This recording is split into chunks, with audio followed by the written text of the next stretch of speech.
آپ تو اس وقت سوال کیا کرتے ہیں جب کوئی اور نہ ہو، تو موقع پہ کام آنے والی چیز ہیں. آج پہلی دفعہ آپ اٹھ کھڑے ہوئے ہیں تو پھر کسی اور کو نہیں موقع ملے گا.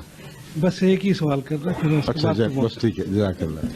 یہ شکریہ. نماز پڑھتے وقت سجدہ کی جگہ دیکھنا کیوں ضروری ہے، اور اگر آنکھیں بند کر لیں تو وہ مکروہ کیوں ہوتا ہے؟ ٹھیک ہے.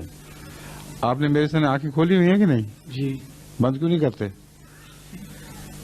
پھر نماز کے وقت کچھ کبھی مجھے میری بات کا جواب دیں.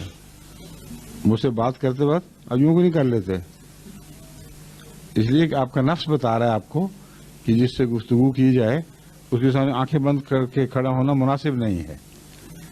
اور رسول اللہ صلی اللہ علیہ وسلم نے فرمایا ہے کہ نماز میں احسان کرنا چاہیے. احسان کی تعریف یہ ہے کہ یوں محسوس کرو کہ تم خدا کے سامنے کھڑے ہو اور خدا کو دیکھ رہے ہو، اور اگر یہ نہیں تو کم سے کم یہ تو دیکھو کہ خدا تمہیں دیکھ رہا ہے. اس لیے یہ شرط ہے کہ آنکھیں کھلی رکھی جائیں اور بند آنکھوں کے ساتھ بات نہ کی جائے. دوسرے بند آنکھوں سے غفلت بھی پیدا ہوتی ہے اور ایک قسم کی غنودگی یا غفلت کی کیفیت طاری ہو جاتی ہے. کھلی آنکھوں کے ساتھ انسان ہوش سے بات کرتا ہے. ایک منٹ ابھی آپ کا سوال باقی ہے. دوسری بات یہ ہے کہ سجدے کی طرف نظر اس لیے کہ ادب کا تقاضا جہاں یہ بھی ہے کہ آنکھیں بند نہ کی جائیں، وہاں یہ بھی ہے کہ نظریں اٹھا کر آنکھ سے آنکھ ملا کے بات نہ کی جائے. اور طبعاً فطرتاً ہر جگہ جب ادب غالب ہو تو انسان کی نظریں جھک جاتی ہیں. اس لیے حضرت صلی اللہ علیہ وآلہ وسلم نے فرمایا کہ سجدہ گاہ پہ نظر رکھو.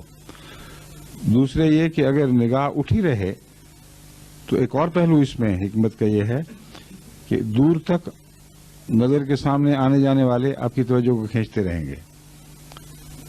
دائیں بائیں سے آگے سے گزرنے والے جو سجدہ چھوڑ کر گزرتے ہیں وہ آپ کی توجہ کو منعطف کرتے رہیں گے دوسری طرف.